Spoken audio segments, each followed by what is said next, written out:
I give unto you power to tread on serpents and scorpions, and over all the power of the enemy, and nothing shall by any means hurt you. Notwithstanding, in this rejoice not, that the spirits are subject unto you, but rather rejoice, because your names are written in heaven. Our power lies in the spiritual, not in the carnal. As it is written, the carnal mind is enmity with the Heavenly Father. Part of being spiritual or thinking spiritual is knowing that eventually we're going to get spiritual power. That's part of being spiritual. And the scriptures support it, man. It's not a fantasy, it's reality. Eventually the Lord, Yahweh Shem Yahushua, will give his men spiritual power. For now. But it is tomorrow I'm worried about. We are not ready for what is coming our way in 4 to 5 years. Danger is moving towards us at full speed. We must not look the other way. We must face it. What is happening in Ukraine could happen here too. And regardless of the outcome of this war, we will not be safe in the future unless we are prepared to deal with danger. We can do that. We can prevent the next big war on NATO territory and preserve our way of life. This requires us all to be faster and fiercer. It is time to shift to a wartime mindset. I want to give all praises, glory, and honor to Yahweh, Ba'ashem, Yahushai, Ba'ashem Rakakwadash. Yahweh is the Most High God, and Yahushai is who the world innately calls Jesus the Christ. The Rakakwadash is the Holy Spirit in the Paleo Hebrew. And I want to give a double honors to the elder apostles, a great millstone, who rule well and teach well through the Spirit, but one that they can continue to endure and be sincere. And a mighty shalom to the hopeful elect that are scattered four corners of the earth in the same Spirit, teaching this word and believing this word. Lord, one that they can continue to endure and be sincere. And shalom to the Akwatiyam that are believers of this faith and this truth. Lord, one that you can continue to pursue your lot, which is being a loving and silent and virtuous wife. And Lord, one that most have mercy on our other brothers and sisters that's not in the faith. We have to put within this temple a kingdom mindset, because prophecies is set. He said we need to be in a war mindset. World War III is going to happen regardless if you believe it or if you don't. This is Revelations chapter 11 and verse 14. It says, the second woe is past, and behold, the third woe is coming quickly. When I went to BBC News, just to back up the video, NATO must switch to a wartime mindset, warns Secretary General. The 12th of December, which is yesterday, 2024, the head of NATO has said it is time to shift to a wartime mindset, Salaki. And as he warned the military alliances members who were not spending enough to prepare for the threat of the future conflict with Russia, right? And the prophet's been speaking of this, right? Let's just go to a classic in Jeremiah 28, verse 8, which we always bring out, where it says, the prophets that have been before me and before thee of old prophesy both against many countries, against great kingdoms, of war and of evil and of pestilence. We must do the same thing. The men of the Lord are moving like Jonah, right? Some people are called and they're not doing what the Lord say, just like how Jonah turned the other way and wanted to do his own thing and not do what the Lord asked him. But some of us are standing in great boldness, crying against this great wicked city. Jonah 1:1. Now the word of the Lord Yahweh Shema Shai came unto Jonah, the son of Amittai, saying, arise and go to Nineveh, that great city, and cry against it, for their wickedness is come up before me. Right? And we're doing the same thing, crying against countries, right? Crying against war, pestilence, right? And these wicked rulers that's in high places, right? The men of the Lord is making their call and election sure, by bringing forth prophecies, right? World War III is going to come in full effect. What we read earlier in Revelations 11 and 14. World War One, World War II already passed. Now it's time for World War III. You know, this kingdom is not going to last long, because the prophecy in Daniel, you know, has to happen. Especially when you go into Daniel chapter 2, dealing with the statue. I want to just get this last part where Yahushua is going to destroy him. Right? This is Daniel chapter 2, starting at 40. I'll start at 40. It says, the fourth kingdom shall be strong as iron, for as much as iron breaketh to pieces and subdueth all things, as iron breaketh all these, shall it break in pieces and bruise. Whereas thou sawest the feet and the toes, part of potter's clay and part of iron, the kingdom shall be divided. But there shall be in it of the strength of the iron, for as much as thou sawest the iron mixed with myrrh clay. And as the toes of the feet were part iron and part of clay, so the kingdom shall be partly strong and partly broken. And whereas thou sawest iron mixed with myrrh clay, they shall mingle themselves with the seed of men, but they shall not cleave one to another, even as iron is not mixed with clay. And in the days of these kings shall the God of heaven set up a kingdom which shall never be destroyed, and the kingdom shall not be left to other people, but it shall break in pieces and consume all these kingdoms, and it shall stand forever. This is why we need to become, or put in our mind, a kingdom mindset, right? When you go into Esau, because Russia, even America, they're constantly making mass weapons, because the red horse in Revelation 6 and 4 was blessed with the sword, right? So Revelation 6 and 4, verse 1 and 2 is going into Yahushua. Verse 4 is dealing with Esau. And there went out another horse, which horse is an example of a power. Like anybody that got a Hemi in their car or truck, it has horsepower, right? And went out another horse that was red, and power was given to him that sat thereon to take peace from the earth, and that they shall kill one another, and there was given to him a great sword, right? And just to prove that it is Esau, Revelations 12, 3-4, which 4 is going into Herod, when he was trying to kill, the newborns, right? Because he heard of the Messiah coming, right? So he killed the seed of Judah, Benjamin, and Levi, right? So verse 3 and 4 says, and there appeared another wonder in heaven, and behold, a great red dragon, having 7 heads and 10 horns, and 7 crowns upon his heads. The 7 heads is the 7 governments or kingdoms of Esau's, rulership. The Rome, Greek, Britain, the French, the Spanish, Germany Major, and Germany Minor. And the 10 horns that's connected to, that whore in Revelation 7, that beast, and that the 7 heads, that's NATO in the EU. In verse 4, and it shows you that Rome was having the same allies back then. It says, this tail drew the third part of the stars of heaven, and did cast them to the earth. And the dragon stood before the woman, which was ready to be delivered, for to devour her child as soon as it be born. This is going into Yahushua, right? And we can just prove that. Let me just turn this off, right? So I'm gonna go to the blue letter so we can look up the homology, but we can read it.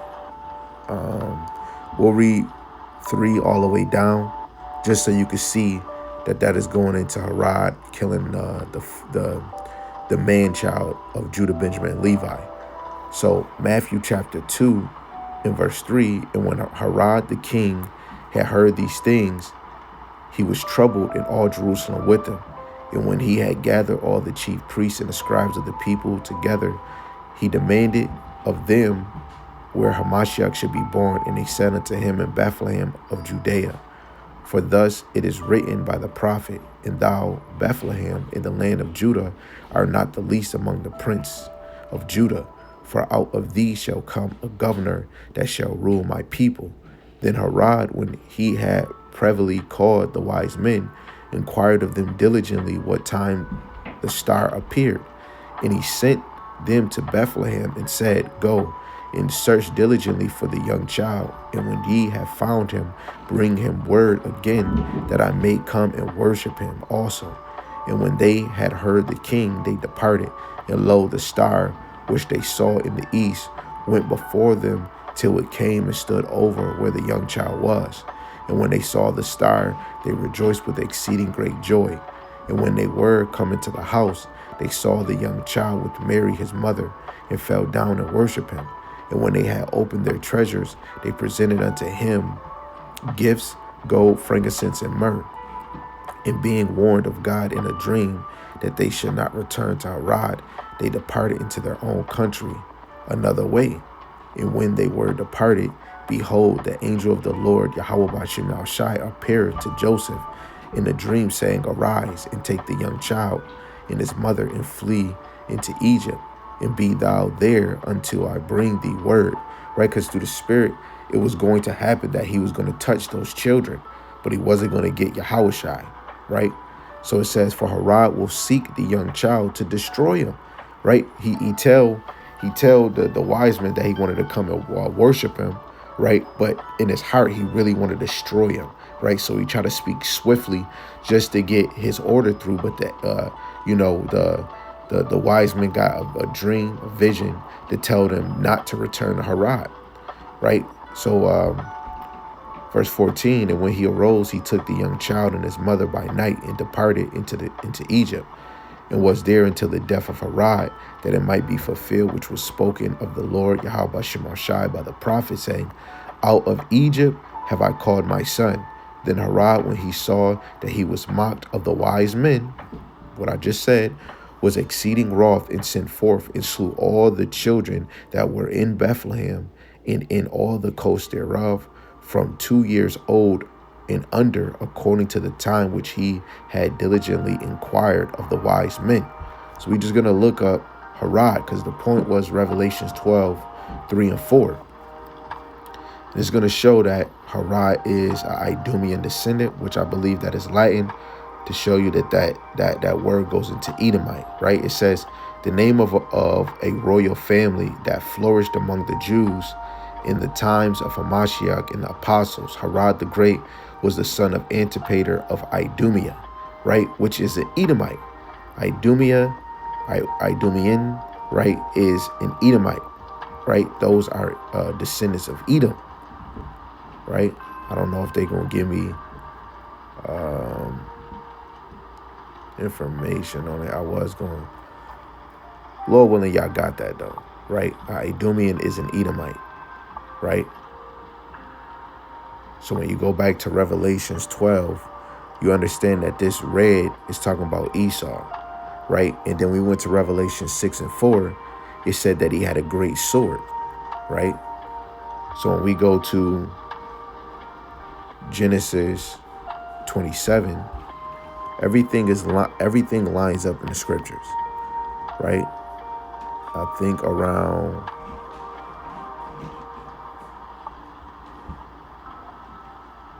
close to 27. Let's see.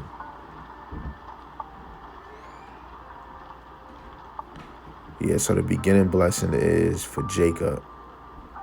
And then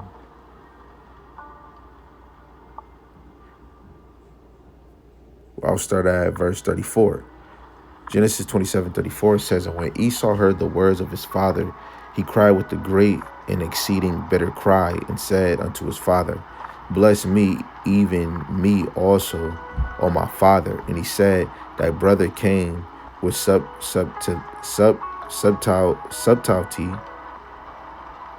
and have taken away the blessing. Salaki. And he said, is not he rightly named Jacob? For he have supplanted me these 2 times. He took away my birthright, and behold, now he hath taken away my blessing. And he said, hast thou not reserved a blessing for me? And Isaac answered and said unto Esau, behold, I have made him thy Lord, and all his brethren have I given to him for servants. And with corn and wine have I sustained him. And what shall I do now unto thee, my son? And Esau said unto his father, hast thou but one blessing, my father? Bless me, even me also, O my father. And Esau lifted up his voice and wept. And Isaac his father answered and said unto him, behold, thy dwelling shall be the fatness of the earth. There's only 2 people on the earth that had the fatness of the earth and of the dews of heaven from above, right? Fatness, the richness, right? Which was Jacob and Esau, right? And we could see that through history with David, Solomon, even in the time when Rome fell. You know, Jake was in high position. We had the fatness of the earth, but really we're supposed to have the fatness of the earth, period. 2 Ezra chapter 6, verse 55. You know, Ezra said, thou hast made the world for our sake. The world was supposed to be under our rulership. When you look at it through the spirit of like Adam had the fatness of the earth because he was naming the animals. Everything was under subjection to him, right? Ushering in, you know, the sons of God, which is the children of Israel. We're supposed to have the fatness of the earth, right? And of the dew of heaven from above, right? Now, verse 40 is the point, just to line up Revelation 6 and 4. And by thy sword shalt thou live, and shalt serve thy brother. And it shall come to pass when thou shalt have the dominion that thou shalt break his yoke from off thy neck, right? The sword is just an example of a weapon. And when you go to a different type of weapons, Esau's top weapon is the ICBM missile, his nukes, right? And, you know, Teman, right, which is a descendant of Esau, was the wisest out of, you know, his people. And when you look at this future time, you know, America and Russia, you know, during the time of the Project Paperclip, and I'll play it. I don't own the copyrights to what I'm about to play, but this is just for edification purposes. Auschwitz factory during a passing spasm of brutality. What if I told you that in its quest to become the dominant superpower, the United States willingly brought more than 1,600 former Nazi scientists into the country? What these men did was done with the utmost deliberation. The once powerful Nazi war machinery is slowly crumbling to dust. Imagine a post. Now, I don't, for copyright's sake, I don't want them to try to take the video down. But when you further go into Project Paperclip, which ushered in even more back then, the elites already been talking about a new world order. But an empire has to grow from the ground up. So when you calculate the time after, you know, the 350 years leading to 1776, that's when America finally was established. And when America finally got established all the way till now, which would be 249 years, America was established under its Constitution and Declaration, under that Democratic Republic, right? Just the same as Rome, doing the same thing. When we go to Revelations 13, better yet, I can just do this. When we look at the first beast from 1 all the way to 10, or better yet, 1 to 8, let me see.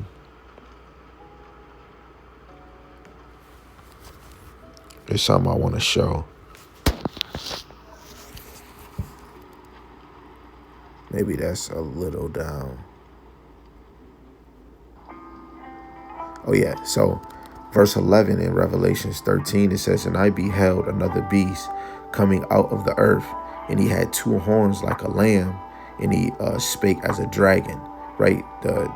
Those 2 horns like a lamb would be like the Democratic Republican, right? Democratic Republic, just like Rome. Spake as a dragon, going back to Revelation 12, he spoke as an Edomite, or better yet, he spoke like a Roman, because when we go back into Revelations 12, that's dealing with Herod in the time of the Roman Empire.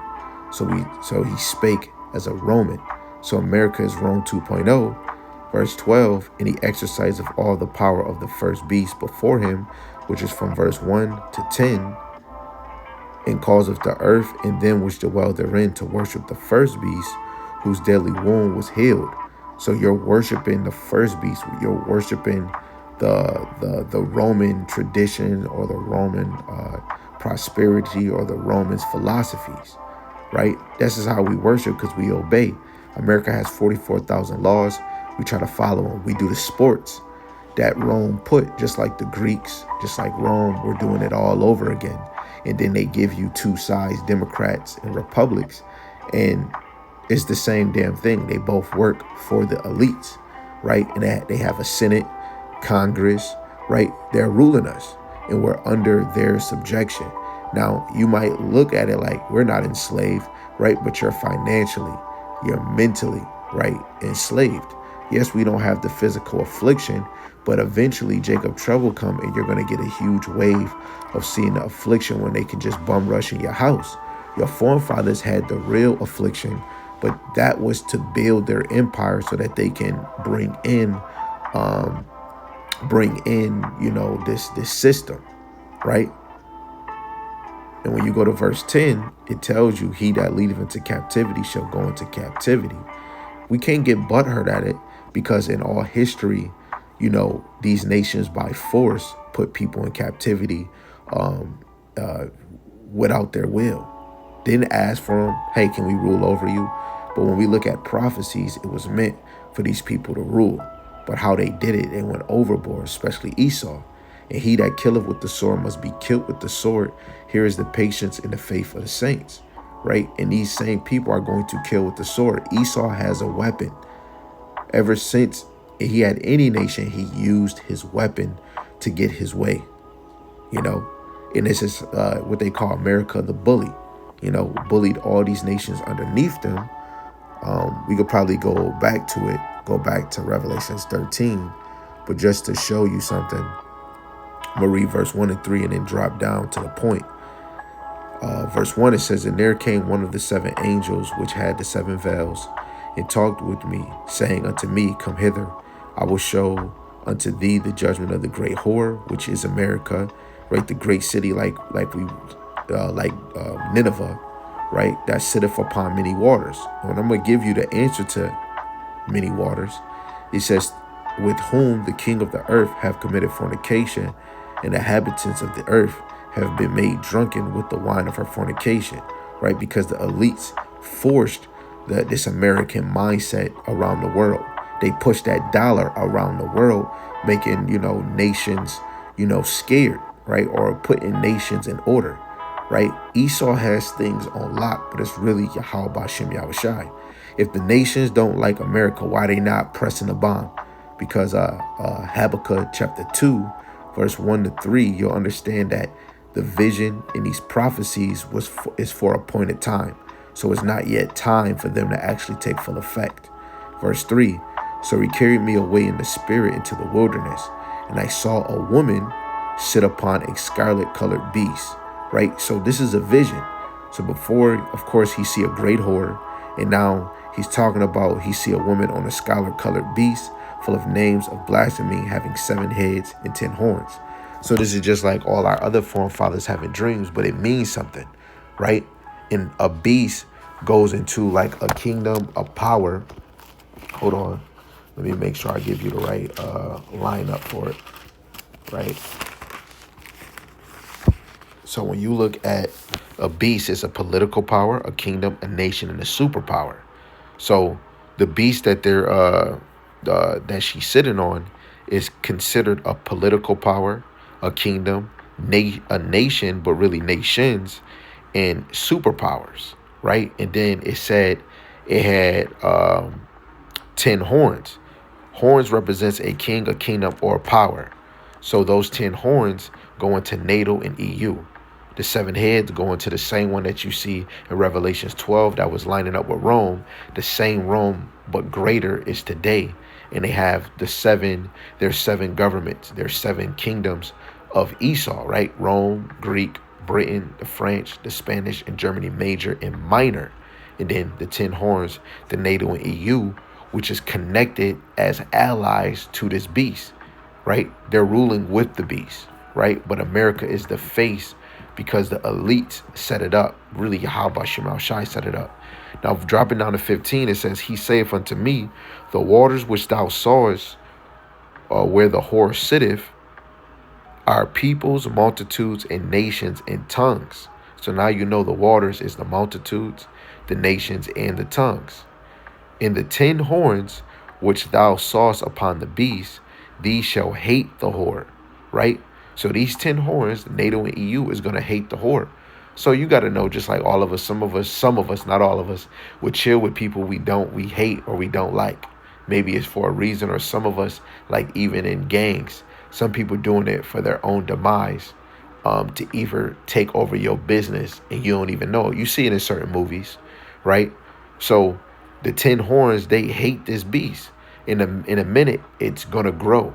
And we can see through the spirit that, especially in the news, that Donald Trump wants to kind of separate from NATO, saying that we don't need them as allies, but that's all the Lord, right? So it says, the 10 horns which thou sawest upon the beast, these shall hate the whore, and shall make her desolate and naked, and shall eat her flesh and burn her with fire. And that's going to come to, a nuke war, right? A ICBM missile war, which are going to be missiles coming from continent to continent, right? It says, for God have put their hearts to fulfill his will. All of us are doing the ways of the Lord. Some of us is persuaded to do right from the right hand side, and some of us is persuaded to move as a lie or to move wickedly, right? Some of us are persuaded. That's 1 Kings 22, right? So for God have put in their heart to fulfill his will, and to agree and give their kingdom unto the beast, unto the words of God shall be fulfilled. And the woman which thou sawest is that great city which reigneth over the kings of the earth, right? So that's America, right? And just like Nineveh, America is the example of all the other captivities that the Lord used as an example. Nineveh, Egypt, Assyria, Rome, the Greeks, and Babylon, right? America is the example of all of these kingdoms, but it's going to fall, right? World War III is spoken of in Revelations 11 and 14. The third woe, the second woe passed, the third woe is coming. This is World War III. It's inevitable, right? It's going to happen. And they're in a war mindset.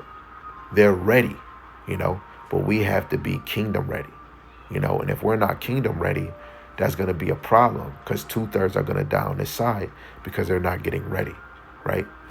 So again, Lord willing, this is edifying to the hopeful elect, whoever you may be.